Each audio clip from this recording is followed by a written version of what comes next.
Hi everyone, welcome back to the new topic Panchayat Raj Institution. Shortly we can call it as PRI.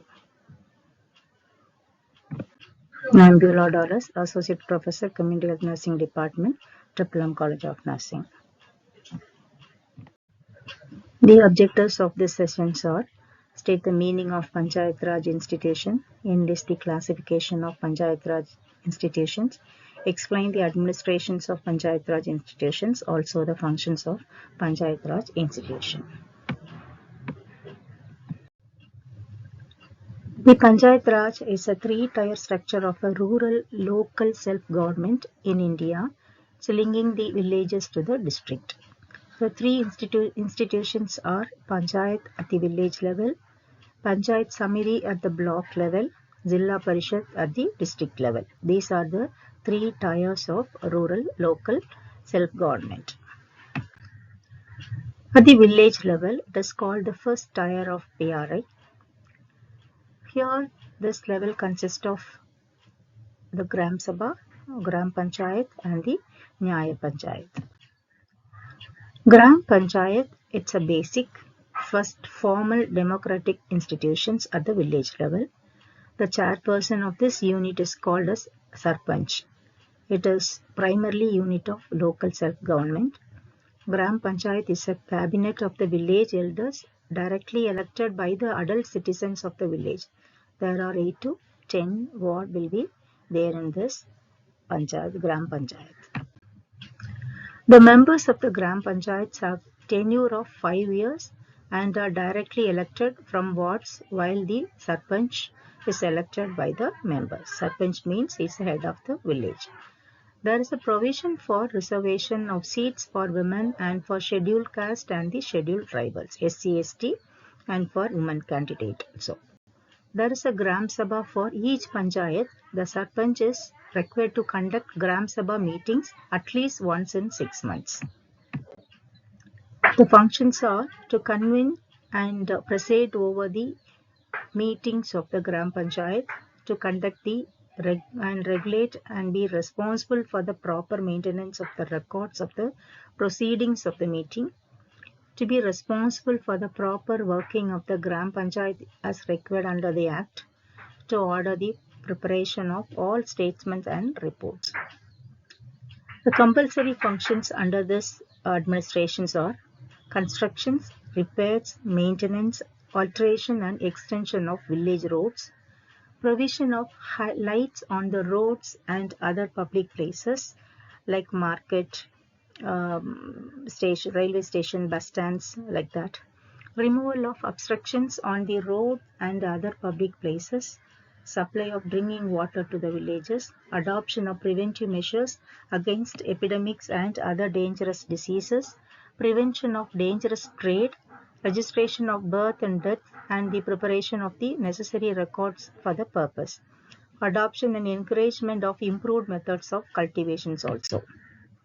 Optional functions are development and maintenance of village forest, constructions, management and control of slaughterhouses, reclamation of cultivable waste and fallows land, organization and management of multipurpose cooperative societies, famine relief measures, establishment and maintenance of village libraries, marketing of agricultural produce, and also organization of the fire services and protection of life and property in case of fire, maternity and child welfare center establishment, organization, management and promotion of cottage industries, organization and maintenance of industrial and agricultural exhibitions, constructions and maintenance of dharmashalas and rest houses, provision of adult education, establishment of primary schools with the prior approval of the Panchayat Samiti, prevention of gambling and implementation of prohibition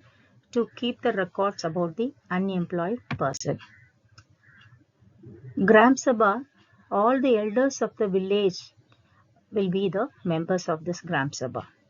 The functions of Gram Sabhas are to help implementation of the development programs and schemes of the Panchayat, to identify beneficiaries for different programs and schemes, to solicit support in case or voluntary labor from the public for community welfare programs. Next one is Nyaya Panchayat, we can call it as Katta Panchayat. Its various functions are, it strives to solve petty criminal and civil cases wherein the parties in dispute explain their sides to the members of the Panchayat. They have the power to impose small fines but cannot send people to jail. Their main aim is to provide cheap and quick justice.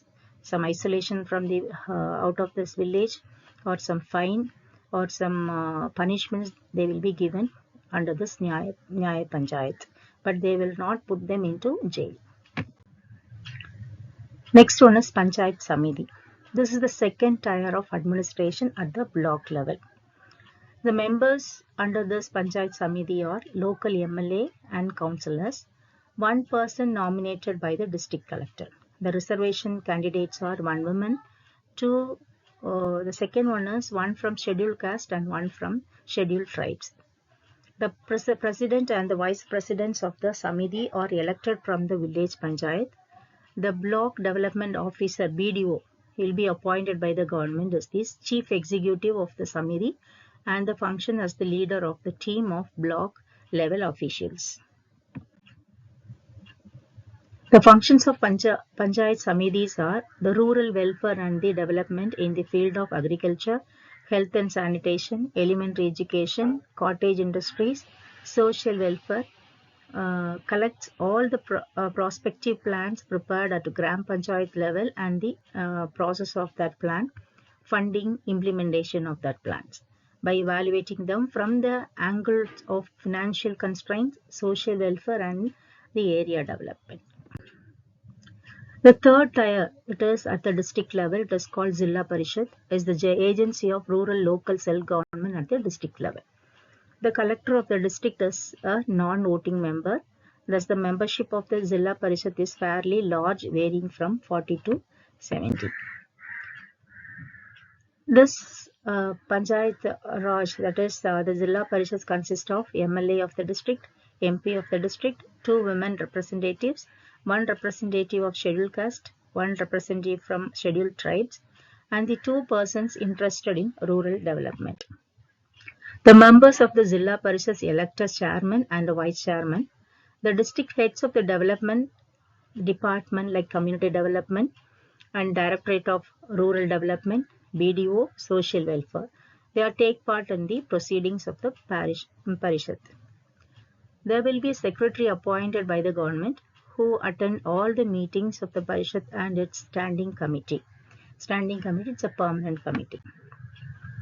The power of Zilla Parishad should function as advisory body over the Panchayat Samiti at the block level and powers to approve their budget, coordinate their plans and distribute funds given by the government among the blocks.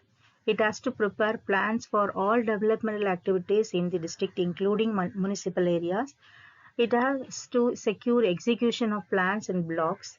Providing secondary education is the responsibility of Zilla Parishad. Taxes on water, pilgrimage, market, etc. The fixed grant from the state government is proportioned with the land revenue and money for works and schemes assigned to the Parishad. The Zilla Parishad can collect some money from the Panchayat with the approval of the government. Let's summarize this topic. Till now we have discussed about what is Panchayat Raj administration and 3-tier system of Panchayat Raj administrations from the village, block and the district level. Also their functions, optional functions and the compulsory functions of each administration. Let me conclude this topic. Panchayat Raj institutions is the decentralized governance of HDS, that is healthcare delivery system. This Panchayat Raj institution is the responsible of planning and the execution of all the village development program. Thank you for your patience listening.